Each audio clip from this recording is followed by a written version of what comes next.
प्रस्तुत पद्य पंक्तियां सुमित्रा नंदन पंत द्वारा रचित नौका विहार नामक शीर्षक से अवतरित हैं।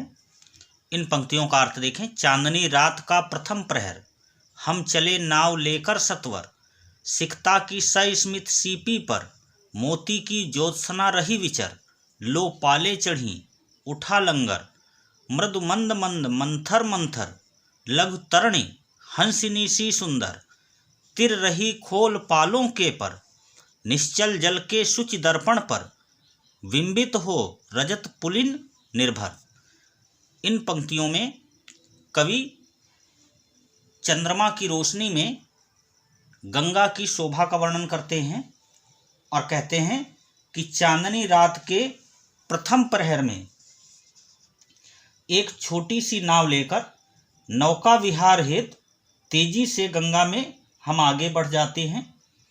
और वे कहते हैं कि गंगा का तट ऐसा रम्य लग रहा था, ऐसा सुंदर लग रहा था, जैसे मुस्कुराती हुई मुक्त रेतीली सीपी पर चंद्रमा रूपी मोती की चमक पड़ रही हो। और ऐसे वातावरण में नौका विहार के लिए गंगा तट पर खड़ी नावों की पालें ऊपर चढ़ गई हैं और उन्होंने अपने लंगर उठा लिए हैं। लंगर उठते ही छोटी छोटी नावें पाल रूपी पंख फैलाकर सुंदर हंसनियों के समान मंद मंद गति से गंगा नदी में तैरने लगी हैं।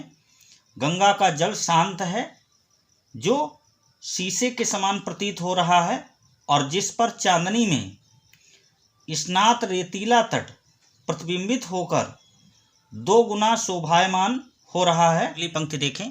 शाश्वत नभ का नीला विकास, शाश्वत शशि का यह रजत हास, शाश्वत लघु लहरों का विलास, हे जगजीवन के कर्णधार, चिर जन्म मरण के आर पार, शाश्वत जीवन नौका विहार, मैं भूल गया अस्तित्व ज्ञान, जीवन का यह शाश्वत प्रणाम, करता मुझको अमृत दान। तो इन पंक्तियों में कवि बतलाता है कि जिस प्रकार आसमान का रंग नीला होता है और वह स्थायी होता है तथा चंद्रमा की रोशनी श्वेत होती है और वह भी स्थायी होती है, तो कवि के कहने का तात्पर्य यह है कि जलधारा सदा गतिमान होती है।